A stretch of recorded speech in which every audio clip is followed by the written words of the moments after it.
முன்னாள் பாஜக நிர்வாகி திருச்சி சூர்யா சிவா பாஜக தலைவர் அண்ணாமலையை தொடர்ந்து விமர்சித்து வருகிறார்.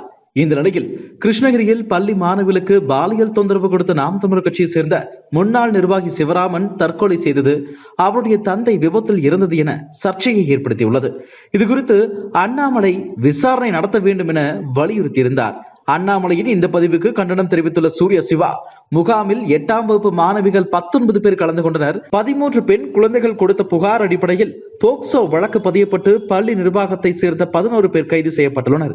இதில் ஒரு குழந்தை முக்கிய குற்றவாளி நாம் தமிழர் கட்சி நிர்வாகி சிவராமன் என்பவரால் பாலியல் பலாத்காரம் செய்யப்பட்டிருக்கிறார் என்ற செய்திகள் வெளிவரும் போது கமுக்கமாக வாயை பொத்திக் கொண்டிருந்த முன்னாள் IPS அண்ணாமலை, தேவையில்லாத விஷயங்களுக்கு வாய்க்கிழிய பேசும் அண்ணாமலை, பத்திரிகையாளர்களை பார்த்தாலே ஊருக்கே வியாக்கானம் பேசும் அண்ணாமலை ஒரு கண்டனத்தை கூட பதிவு செய்யாதது ஏன்?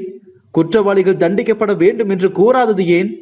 பாலியல் குற்றத்தில் கைது செய்யப்பட்டு விடுவோமோ என்ற அச்சத்தில் எலிமருந்து சாப்பிட்டு உயிரை மாய்த்து கொண்ட நபருக்கு வக்காலத்து வாங்குறியே, வெக்கமா இல்ல? சிவராமனின் தந்தை மதுபோதையில் கீழே விழுந்து விபத்தில் சிக்கிய CCTV காட்சிகள் வெளியாகி உள்ள நிலையில் சிவராமனும் அவனது தந்தை மரணத்தின் ரகசியத்தை வெளிக்கொண்டு வர சிறப்பு புலனாய்வு தேவை என்று சொல்லும் அளவுக்கு அண்ணாமலை மனசு மறுத்து போய்விட்டதா? உங்கள் வீட்டு பிள்ளைகளுக்கு நடந்திருந்தால் இப்படித்தான் பேசுவீர்களா? உங்களையெல்லாம் அரசியல் தலைவர் என்று சொல்லிக் கொள்வதற்கு உங்களுக்கே கூச்சமாக இல்லையா? பாலியல் குற்றங்களில் ஈடுபட்ட பாஜக காரணிகளை காப்பாற்றிய பழக்க தோஷத்தில் அடுத்த கட்சி பாலியல் குற்றவாளிக்கும் முட்டு கொடுக்கும் அளவுக்கு அண்ணாமலை இறங்கி விட்டாரோ? உங்களை போல் இரக்கம் இல்லாத மனிதர்களுக்கு கண்டிப்பாக பாதிக்கப்பட்ட குழந்தைகளின் வழி புரியாது.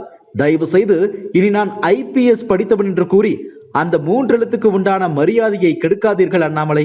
பெண்களுக்கு ஏதாச்சும் ஒன்று என்றால் கையை வெட்டுவோம் காலை வெட்டுவோம் என்று மேடைகளில் பேசக்கூடிய அண்ணாமலையும் சீமானும் இந்த விஷயத்தில் எப்படி நடந்து கொள்கிறார்கள் என்பதை மக்கள் கவனித்துக் கொண்டுதான் இருக்கிறார்கள். அண்ணாமலையின் இந்த வக்கிர மனநிலையை பரிசோதிக்க சிறப்பு மருத்துவ குழுவை அமைத்து பரிசோதிப்பது நல்லது என்று அரசாங்கத்தை வேண்டி விரும்பி கேட்டுக்கொள்கிறேன் என திருச்சி சூர்யா சிவா பதிவிட்டுள்ளார். இதுபோன்ற செய்திகளை மேலும் தெரிந்து கொள்ள எங்களது YouTube, Facebook மற்றும் Twitter ஆப்களை சப்ஸ்கிரைப் செய்யவும்.